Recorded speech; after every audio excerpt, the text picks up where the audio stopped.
అండి అందరికీ నమస్కారం. వెల్కమ్ బ్యాక్ టు గుడివాడ వంటలు. ఇలాంటి కొత్త రెసిపీ వీడియోస్తో మీ ముందుకు రావాలంటే మా ఛానల్ని సబ్స్క్రైబ్ చేసుకోండి.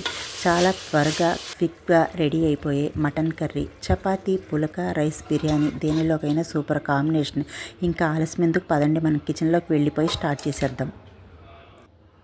కర్రీ చేసుకోవడానికి నేనైతే ఇక్కడ ఒక అర కేజీ దాకా మటన్ అయితే తీసుకున్నానండి. నీట్గా కడగండి. నీట్గా కడిగి పక్కన పెట్టుకోండి.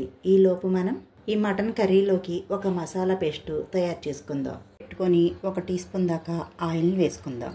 ఆయిల్ కాస్త వేడయ్యాక ఒక 3-4 లవంగాలు, 2 యాలకులు, 1 ఇంచు దాల్చిన చెక్క, 1 టీ స్పూన్ దాకా మిరియాలు, 1/2 టీ స్పూన్ దాకా జీలకర్ర, ఒక 5 కాశ్మీరీ చిల్లీ.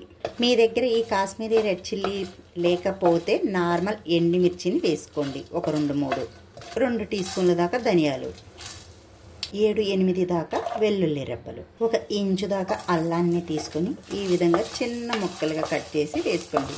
ఇప్పుడు వీటి మొత్తాన్ని లో ఫ్లేమ్లో పెట్టి దోరగా వేగనివ్వండి.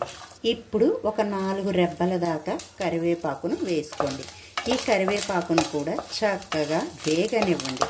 మనకు కూర టేస్ట్ అనేది ఈ మసాలా పేస్ట్తోనేనండి చాలా బాగుంటుంది. ఒక్కసారి ట్రై చేయండి ఈ కూరని మీ ఇంట్లో. ఇప్పుడు మనం లాస్ట్లో 1 టీ స్పూన్ దాకా గసగసాలని వేసుకోండి. ఈ గసగసాలని కూడా చక్కగా వేగనివ్వండి. లాస్ట్లో వేసుకోండి. ఈ గసగసాలని ముందే వేసేస్తే గసగసాలు అనేవి మాడిపోతాయి. అందుకే మనం గసగసాలని స్టవ్ ఆఫ్ చేసేస్తాం అనేటప్పుడు ఈ గసగసాలని వేసుకోవాలి. ఇవి అన్నీ చక్కగా వేగిపోయాయి కదండి. ఇప్పుడు మనం స్టాప్ చేసేసుకొని కాస్త చల్లారాక మిక్సీ జార్లో వేసుకుందాం. ఇవి అన్నీ ఇలా మనం మిక్సీ జార్లో వేసేసుకున్నాం కదండి. ఇప్పుడు మనం అవసరాన్ని బట్టి నీళ్ళని వేసుకొని మెత్తని పేస్ట్ లాగా గ్రైండ్ చేసుకుందాం. ఈ విధంగా గ్రైండ్ చేసుకోండి. గ్రైండ్ చేసుకున్న ఈ మసాలా పేస్ట్ని రెడీగా పక్కన పెట్టుకోండి. ఇప్పుడు మనం మటన్ కూర వండేసుకోవాలనుకుంటే కుక్కర్ పెట్టేసుకోవాలి కదండి. ఒక 3 టేబుల్ స్పూన్ దాకా ఆయిల్ని వేసేసుకుందాం. నాన్ వెజ్ కూరలండి ఆయిల్ కాస్త ఎక్కువగానే పట్టుద్ది, చూసి వేసుకోండి. ఆయిల్ వేడవగానే ఒక 2 మీడియం సైజు ఉల్లిపాయలు తీసేసుకొని ఈ విధంగా సన్నగా కట్ చేసి యాడ్ చేసుకోండి. ఈ ఉల్లిపాయ ముక్కలనండి కాస్త లైట్ గోల్డెన్ బ్రౌన్ కలర్ వచ్చేదాకా వేయించేసుకుందాం. మనం కూరకి మంచి టేస్ట్ రావాలంటే వేయాల్సిన వస్తువు వేయకపోతే ఆ కూర టేస్టే రాదండి బాబోయ్. రుచికి సరిపడినంత ఉప్పుని వేసేసుకుందాం. ఇప్పుడు ఆ ఉప్పుని వేసాక కూడా కాస్త కలిపేసుకుందాం. ఉప్పు మాత్రం మీ టేస్ట్ని బట్టి మీరు వేసుకోండి. కూరలు అనేవి మంచి కలర్లో వేగిపోయాయి కదా ఫ్రెండ్స్. మీరు టమాటాలను కావాలంటే ఒక 2 మీడియం సైజు టమాటాలని తీసుకొని ఈ టైంలో వేసి కాసేపు ఉడికించుకోండి. నేనైతే ఇక్కడ టమాటాలని వేయట్లేదు ఫ్రెండ్స్, మీరు కావాలంటే వేసుకోండి. మనం ముందుగా గ్రైండ్ చేసి పెట్టుకున్న మసాలా పేస్ట్ ఉంది కదా ఫ్రెండ్స్, ఇప్పుడు ఆ మసాలా పేస్ట్ని వేసేసుకుందాం. ఈ మసాలా పేస్ట్ అంతా ఈ ఉల్లిపాయలో బాగా కలిసిపోయే విధంగా కలిపేసుకుందాం ఫ్రెండ్స్. ఈ మసాలా ఫ్రెండ్స్ని బాగా వేగనివ్వాలి ఫ్రెండ్స్. మనం ఆయిల్ పైకి వచ్చేంత వరకు ఒక్కసారి చూడండి. ఈ మసాలా నుంచి ఆయిల్ కూడా సపరేట్ అయింది కదా. ఇప్పుడు మనం ముందుగా శుభ్రంగా కడిగి పెట్టుకున్న మటన్ వేసేసుకున్నాం ఫ్రెండ్స్.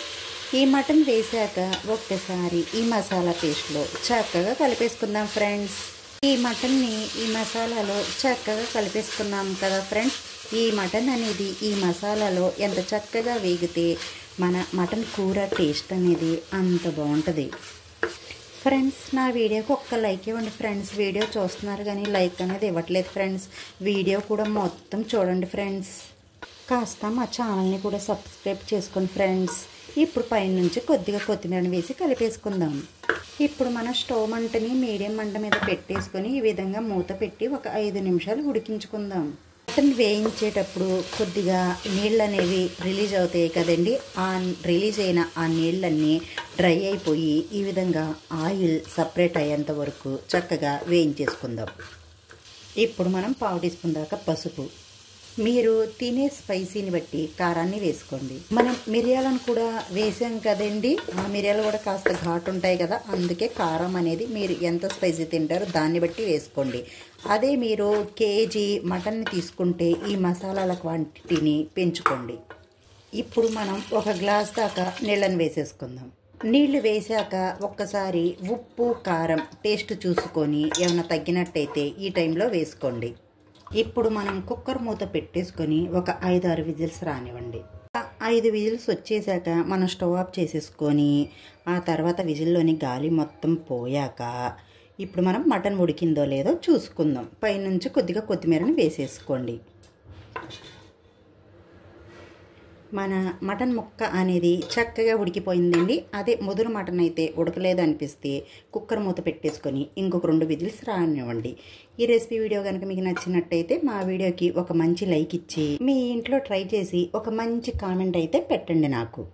ఇలాంటి మంచి మంచి రెసిపీ వీడియోస్ కోసం మా ఛానల్ని సబ్స్క్రైబ్ చేసుకోండి. పక్కనున్న గంట సింబల్ని యాక్టివేట్ చేసుకోండి. Bye friends, thank you for watching.